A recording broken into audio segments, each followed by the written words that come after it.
नमो भगवते वासुदेवाय नमः। आप सभी का हमारे चैनल आध्यात्मिक सागर में हार्दिक स्वागत है। आज मैं आप सभी के समक्ष वैशाख मास महात्म्य का अध्याय 16 प्रस्तुत करने जा रही हूँ। वैशाख मास महात्म्य के प्रथम 15 अध्याय हमारे चैनल पर अपलोड किए हुए हैं। आप उन्हें प्लेलिस्ट में जाकर सुन सकते हैं और हमारे चैनल को सब्सक्राइब नहीं किया है तो सबसे पहले सब्सक्राइब करके बेल आइकन को भी दबाएं, जिससे हमारे आने वाली अन्य वीडियोस की नोटिफिकेशन भी आपको मिलती रहे। तो आइए शुरू करते हैं वैशाख मास महात्म्य का अध्याय 16। इस अध्याय में भगवान विष्णु के स्वरूप का विवेचन, प्राण की श्रेष्ठता और जीवों के विभिन्न स्वभावों और कर्मों का कारण तथा भागवत धर्म का वर्णन है। व्यास ने शंख से पूछा, ब्राह्मण, आपने पहले कहा था कि भगवान विष्णु की प्रीति के लिए कल्याणकारी भागवत धर्मों का और उनमें भी वैशाख मास में कर्तव्य रूप से बताए हुए नियमों का विशेष रूप से पालन करना चाहिए। वे भगवान विष्णु कैसे हैं, उनका क्या लक्षण है, उनकी सत्ता में क्या प्रमाण है तथा वे सर्वव्यापी भगवान किनके द्वारा जानने योग्य हैं, वैष्णव धर्म कैसे हैं और किससे भगवान श्री हरि प्रसन्न होते हैं। महामते, मैं आपका किंकर हूँ, मुझे ये सब बातें बताइए। व्याध के इस प्रकार पूछने पर शंख ने रोग शोक से रहित संपूर्ण जगत के स्वामी भगवान नारायण को प्रणाम करके कहा, व्याध, भगवान विष्णु का स्वरूप कैसा है यह सुनो। भगवान समस्त शक्तियों के आश्रय, संपूर्ण गुणों की निधि तथा सबके ईश्वर बताए गए हैं। वे निर्गुण, निष्कल तथा अनंत हैं। सत्य, चित्त और आनंद यही उनका स्वरूप है। यह जो अखिल चराचर जगत है, अपने अधीश्वर और आश्रय के साथ नियत रूप से जिसके वश में स्थित है, जिससे इसकी उत्पत्ति, पालन, संहार, पुनरावृत्ति तथा नियमन आदि होते हैं, प्रकाश, बंधन, मोक्ष और जीविका, इन सब की प्रवृत्ति जहाँ से होती है, वे ही ब्रह्मा नाम से प्रसिद्ध भगवान विष्णु हैं। वे ही विद्वानों के सम्मान्य सर्वव्यापी परमेश्वर हैं। ज्ञानी पुरुषों ने उन्हीं को साक्षात पर ब्रह्मा कहा है।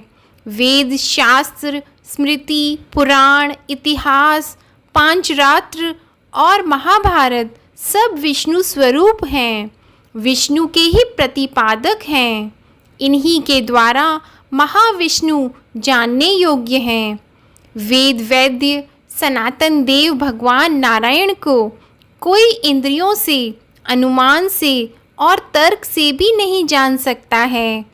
उनको दिव्य जन्म, कर्म तथा गुणों को अपनी बुद्धि के अनुसार जानकर उनके अधीन रहने वाले जीव समूह सदा मुक्त होते हैं। यह संपूर्ण जगत प्राण से उत्पन्न हुआ है, प्राण स्वरूप है, प्राण रूपी सूत्र में पिरोया हुआ है तथा प्राण से ही चेष्टा करता है। सबका आधारभूत यह सूत्रात्मा प्राण ही विष्णु है, ऐसा विद्वान पुरुष कहते हैं। व्याध ने पूछा, ब्राह्मण, जीवों में यह सूक्ष्मात्मा प्राण सबसे श्रेष्ठ किस प्रकार है?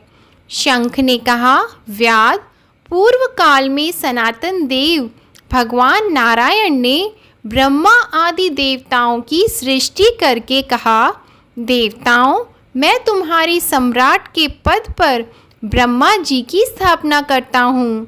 यही तुम सबके स्वामी हैं। अब तुम लोगों में जो सबसे अधिक शक्तिशाली हो, उसे तुम स्वयं ही युवराज के पद पर प्रतिष्ठित करो। भगवान के इस प्रकार कहने पर इंद्र आदि सब देवता आपस में विवाद करते हुए कहने लगे, मैं युवराज होऊंगा, मैं होऊंगा। किसी ने सूर्य को श्रेष्ठ बताया और किसी ने इंद्र को। किन्हीं की दृष्टि में कामदेव ही सबसे श्रेष्ठ थे। कुछ लोग मौन ही खड़े रहे।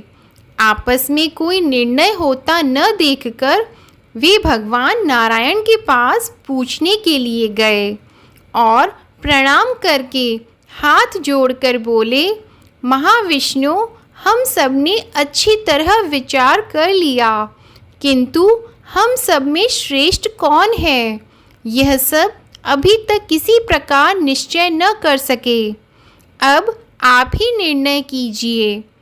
तब भगवान विष्णु ने हंसते हुए कहा, इस विराट ब्रह्मांड रूपी शरीर से जिसके निकल जाने पर यह गिर जाएगा और जिसके प्रवेश करने पर पुनः उठकर खड़ा हो जाएगा, वही देवता सबसे श्रेष्ठ है। भगवान के ऐसा कहने पर सब देवताओं ने कहा, अच्छा ऐसा ही हो। तब सबसे पहले देवेश्वर जयंत विराट शरीर के पैर से बाहर निकला। उसके निकलने से उस शरीर को लोग पंगु कहने लगे, परंतु शरीर गिर न सका। यद्यपि वह चल नहीं पाता था, तो भी सुनता, पीता, बोलता, सूंघता और देखता हुआ पूर्वव्रत स्थिर रहा। तत्पश्चात गुहा देश से दक्ष प्रजापति निकलकर अलग हो गए। तब लोगों ने उसे नपुंसक कहा, किंतु उस समय भी वह शरीर गिर न सका। उसके बाद विराट शरीर के हाथ से सब देवताओं के राजा इंद्र बाहर निकले। उस समय भी शरीर पात नहीं हुआ। विराट पुरुष को सब लोग हस्तहीन कहने लगे। इसी प्रकार नेत्रों से सूर्य निकले। तब लोगों ने उसे अंधा और काना कहा। उस समय भी शरीर का पतन नहीं हुआ।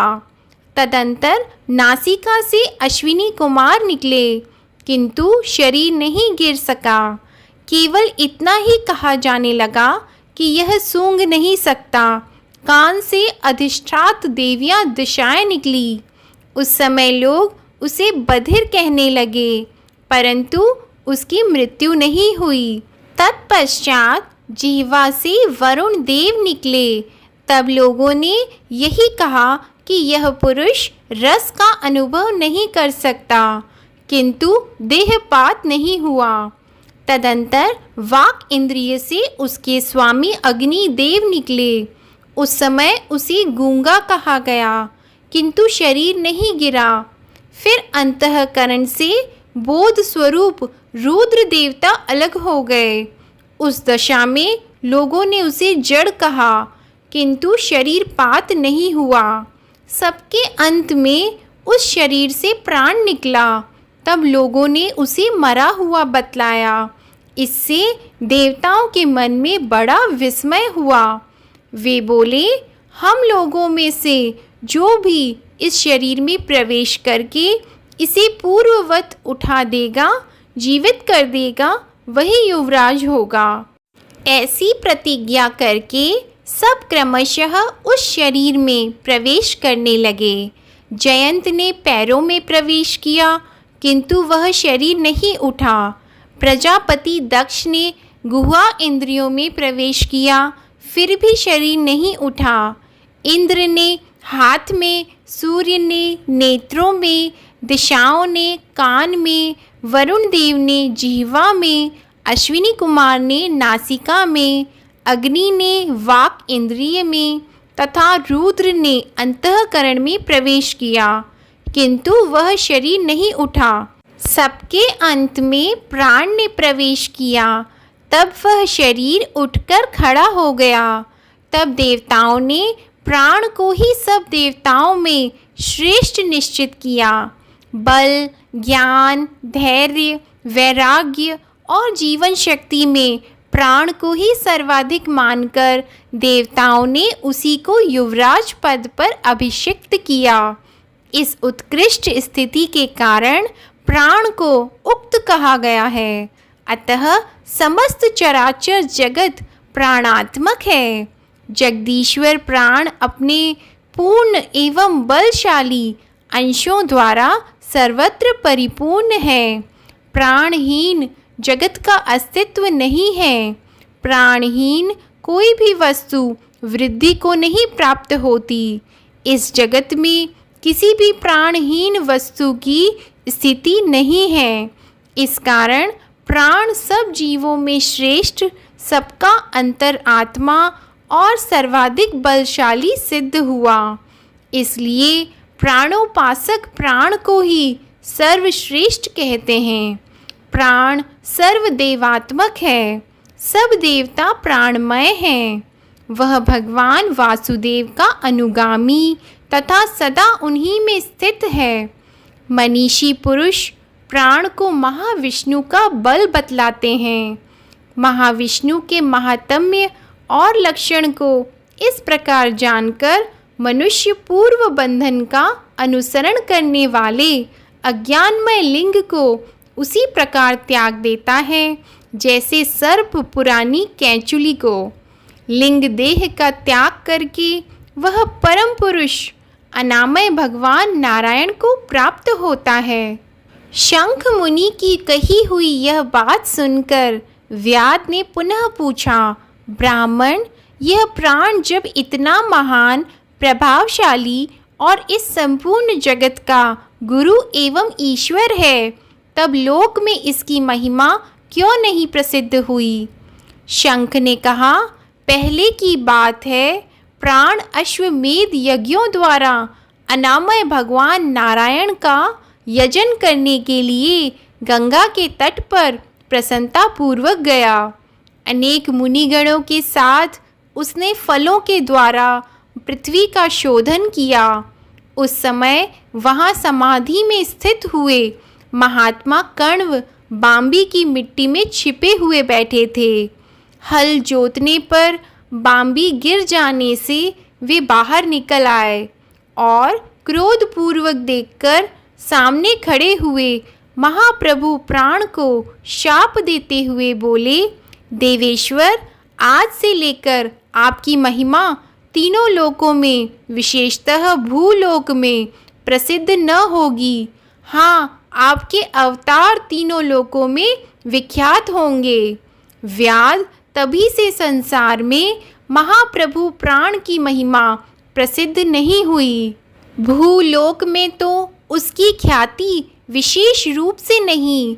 व्याध ने पूछा, महामते, भगवान विष्णु के रचे हुए करोड़ों एवं सहस्त्रों सनातन जीव नाना मार्ग पर चलने और भिन्न भिन्न कर्म करने वाले क्यों दिखाई देते हैं? इन सब का एक सा स्वभाव क्यों नहीं है? यह सब विस्तार पूर्वक बतलाइए। शंख ने कहा, रजोगुण, तमोगुण और सत्व गुण के भेद से 3 प्रकार के जीव समुदाय होते हैं।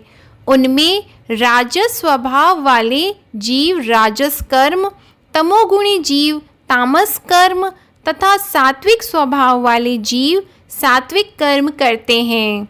कभी कभी संसार में इनके गुणों में विषमता भी होती है। उसी से वे ऊंच और नीच कर्म करते हुए तदनुसार फल के भागी होते हैं। कभी सुख, कभी दुख और कभी दोनों को ही ये मनुष्य गुणों की विषमता से प्राप्त करते हैं। प्रकृति में स्थित होने पर जीव इन तीनों गुणों से बंधते हैं। गुण और कर्मों के अनुसार उनके कर्मों का भिन्न भिन्न फल होता है। ये जीव फिर गुणों के अनुसार ही प्रकृति को प्राप्त होते हैं। प्रकृति में स्थित हुए प्राकृतिक प्राणी गुण और कर्म से व्याप्त होकर प्राकृतिक गति को प्राप्त होते हैं। तमोगुणी जीव तामसी वृत्ति से ही जीवन निर्वाह करते और सदा महान दुख में डूबे रहते हैं। उनमें दया नहीं होती, वे बड़े क्रूर होते हैं और लोक में सदा द्वेष से ही उनका जीवन चलता है। राक्षस और पिशाच आदि तमोगुणी जीव हैं जो तामसी गति को प्राप्त होते हैं। राजसी लोगों की बुद्धि मिश्रित, वे पुण्य तथा पाप दोनों करते हैं। पुण्य से स्वर्ग पाते हैं और पाप से यातना भोगते हैं। इसी कारण मंद भाग्य पुरुष बार बार इस संसार में आते जाते रहते हैं। जो सात्विक स्वभाव के मनुष्य हैं वे धर्मशील, दयालु, श्रद्धालु, दूसरों के दोष न देखने वाले तथा सात्विक वृत्ति से जीवन निर्वाह करने वाले होते हैं। इसलिए भिन्न भिन्न कर्म करने वाले जीवों के एक दूसरे से पृथक अनेक प्रकार के भाव हैं। उनके गुण और कर्म के अनुसार महाप्रभु विष्णु अपने स्वरूप की प्राप्ति कराने के लिए उनसे कर्मों का अनुष्ठान करवाते हैं। भगवान विष्णु पूर्ण काम हैं, उनमें विषमता और निर्दयता आदि दोष नहीं है। वे समभाव से ही सृष्टि, पालन और संहार करते हैं। सब जीव अपने गुण से ही कर्म फल के भागी होते हैं। जैसे माली बगीचे में लगे हुए सब वृक्षों को समान रूप से सींचता है और एक ही कुआं के जल से सभी वृक्ष पलते हैं, तथापि वे पृथक पृथक स्वभाव को प्राप्त होते हैं। बगीचा लगाने वाले में किसी प्रकार विषमता और निर्दयता का दोष नहीं होता।